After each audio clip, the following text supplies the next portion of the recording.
په ټول امت مسلمه باندې غزه اوس څه رقم ته سوله د خاورو سره خاورې سوکه نه سوله ولې دا نن شپه طالبان و ابو عبیده چې د حماس د مجاهدینو ویان د بیګا چې کمې خبرې کولې ما راسن اوریدلې یعنی قسم په الله بیګا شپه چې د خبرې ما واوریدلې اسلامي امت دغه خبرې ته راوبله وی که مظلوم د ظالم نه حق اخلي بغیر له پرمختللو وسلو نه بل رقم ته حق نه اخیستل کیږي رښتیا وایي که دروغ چې یو مظلوم د ظالم نه حق اخلي د زاریو په ژبه به یې اخلي که د بدماشۍ کمه بدماشۍ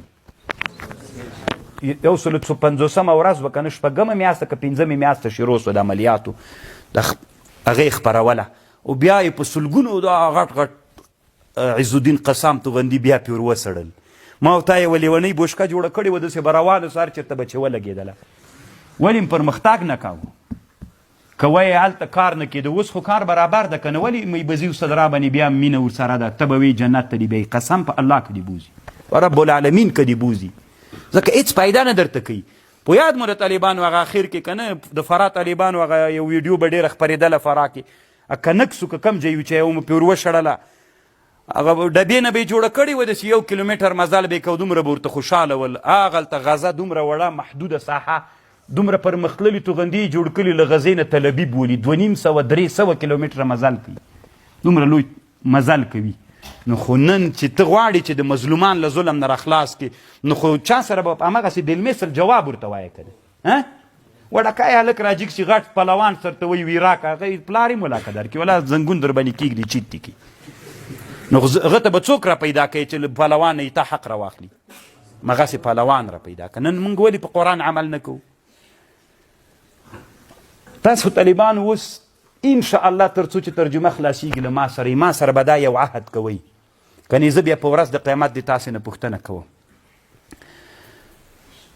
ځکه زه پوهېږم طالبان افغانستان کې تر ما نه ښه علما سته خو څومره درد چې ما سره ده او د دنیا خلک ما سره درد شریکوي بل څوک نشته داسې به بل څوک نه وي طالبانو په ټول افغانستان کې چې ما سره د خارج او له داخل نه د اسلامي امت مسلمانان درد شریکوي د الله په خاطر باندې دې مسلې ته متوجه سئ چې لاړئ خپلو وطنونو ته علما مو راویښ کوئ چې موږ په ټول قرآن عمل وکړو که 10 کلو کې الله دغه وعده لیظهره علی الدین کله پوره نه کړه چې بیا هر څه وایي نو نه پوهېږم دی وایي طالبانو چې د ما خبر واورئ که نه یې اورئ بیا به داسې تندرونه لکه عادیانو سمودیانو باندې چې را نازلیږي په کلیو په سپینګیرو په هلکانو باندې نن همغه حالت ته که نه په اسلامي امت باندې 20 کاله د موږ په سپینګیرو په کلیو باندې همغه حالت و که نه موږ به ورکتل تیاره راغله پټ سره نو ټول عمر به پټېږي له تیارې نه د تیارې د ضد دپاره به فکر نه کوي انظروا ما فی السماوات قل انظروا ما فی السماوات والله په دې باندې به ته عمل نه کوي بس هر وخت ټول عمر به موږ پټېږو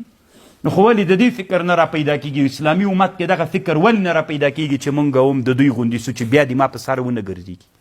او که ته وایې دا زه کولی نه سمه نو ما وایه داسې ولې هم انسان د تم انسان یې الله تا کې دا قوت کې ښودلی دا قوت چېرته راوباسه